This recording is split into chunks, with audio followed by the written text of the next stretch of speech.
हरियाणा के बजट सत्र को लेकर आज अविश्वास प्रस्ताव विधानसभा पटल पर रखा गया। इस अविश्वास प्रस्ताव पर क्या विश्वास भारी पड़ा, ये जानने की हमारी कोशिश रहेगी और साथ ही साथ बताएंगे कि जो बर्फीले तूफान हैं उन्होंने जम्मू कश्मीर से लेकर हिमाचल तक कहां पर कहर बरपाया है, ये भी हम रिपोर्ट के माध्यम से दिखाएंगे। लेकिन सबसे पहले आइए देखते हैं बिग न्यूज़ बिग शो की बिग रिपोर्ट। हरियाणा विधानसभा में जो अविश्वास प्रस्ताव रखा गया था उस पर क्या विश्वास भारी पड़ा।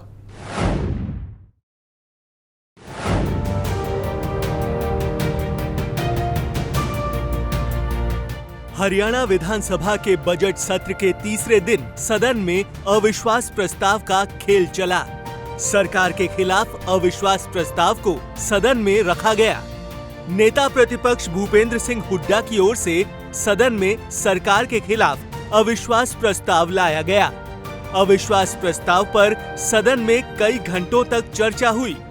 अविश्वास प्रस्ताव को लेकर सदन में कई बार हंगामा देखने को मिला, लेकिन सदन में जैसे ही अविश्वास प्रस्ताव को लेकर वोटिंग होनी थी, वोटिंग से पहले ही कांग्रेस की ओर से सदन से वॉकआउट किया गया। अविश्वास प्रस्ताव का खेल या कहें नंबर गेम तक कांग्रेस ने सदन को जाने ही नहीं दिया। कांग्रेस ने सदन से वॉकआउट किया तो सदन में अविश्वास प्रस्ताव को सर्वसम्मति से निरस्त कर दिया गया। अविश्वास प्रस्ताव के खेल को सिलसिलेवार तरीके से आपको बताते हैं। सदन में भूपेंद्र सिंह हुड्डा ने अविश्वास प्रस्ताव रखा। अविश्वास प्रस्ताव पर कई घंटों तक सदन में चर्चा हुई। सदन में मुख्यमंत्री ने अविश्वास प्रस्ताव पर जवाब दिया। वोटिंग से पहले कांग्रेस ने सदन से वॉकआउट किया। कांग्रेस के वॉकआउट के बाद अविश्वास प्रस्ताव को निरस्त किया गया। सर्वसम्मति से अविश्वास प्रस्ताव को सदन में गिराया गया। सरकार के खिलाफ अविश्वास प्रस्ताव को निरस्त किया गया। कांग्रेस की ओर से अविश्वास प्रस्ताव का शोर कई दिनों पहले डाल दिया गया था और जब अविश्वास प्रस्ताव पर विश्वास हासिल करने का समय आया तो देखिए सदन में क्या हुआ। तो क्या करेंगे आप? तो ठीक है। मैं तो यही कह रहा था।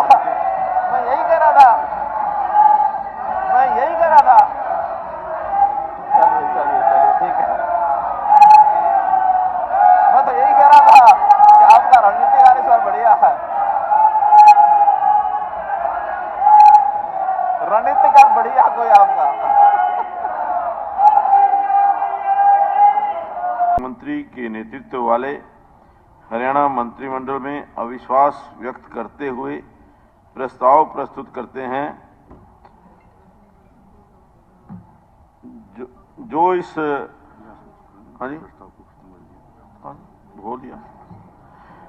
इस प्रस्ताव के पक्ष में है वो कृपया हाँ कहें, जो इस प्रस्ताव के विपक्ष में है वो कृपया ना कहें।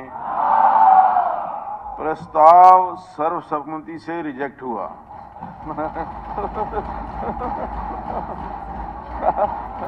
आपको बता दें कि कांग्रेस वर्ष 2021 में भी अविश्वास प्रस्ताव सदन में लेकर आई थी, लेकिन विश्वास मत हासिल नहीं हुआ था और अब बीजेपी ने आसानी से विश्वास मत हासिल कर लिया था।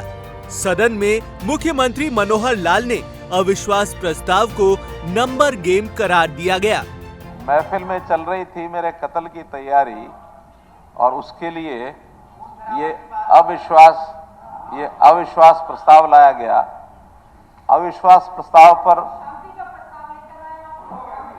सुन तो लो, पूरी बात तो सुन लीजिए। अविश्वास प्रस्ताव पर चर्चा करते करते बहुत सी बातें अपने आप भी मान ली, चाहे सदन के भीतर चाहे सदन के बाहर। सदन के बाहर तो हमारी बहन किरण चौधरी जी ने जैसे माना कि हमने कहा था, सदन के अंदर भी बीबी बत्रा जी ने और अब हमारी बहन गीता भुक्कल जी ने कि ठीक है ये तो लेके आना था, इसलिए ये नंबर गेम है। तो नंबर गेम सरकार के पास है तो अंतोगत्वा हार तो मानी ली। बजट सत्र के तीसरे दिन कई ऐसे मुद्दे रहे जिसको लेकर सदन में खूब हंगामा देखने को मिला। विपक्ष की ओर से सदन में कई मुद्दों पर सरकार को घेरने की कोशिश की गई, जबकि सरकार की ओर से विपक्ष के हर सवालों का जवाब सदन में दिया गया। अवैध माइनिंग के मुद्दे पर हंगामा हुआ। एम्स को लेकर सदन में नोकझोंक हुई। परिवार पहचान पत्र पर चर्चा हुई। एमएसपी का भी सदन में शोर हुआ। महिलाओं के मुद्दे पर भी सदन में चर्चा हुई। 3 दिन के बजट सत्र में कई मुद्दों पर विपक्ष और सत्ता पक्ष के बीच चर्चा हुई।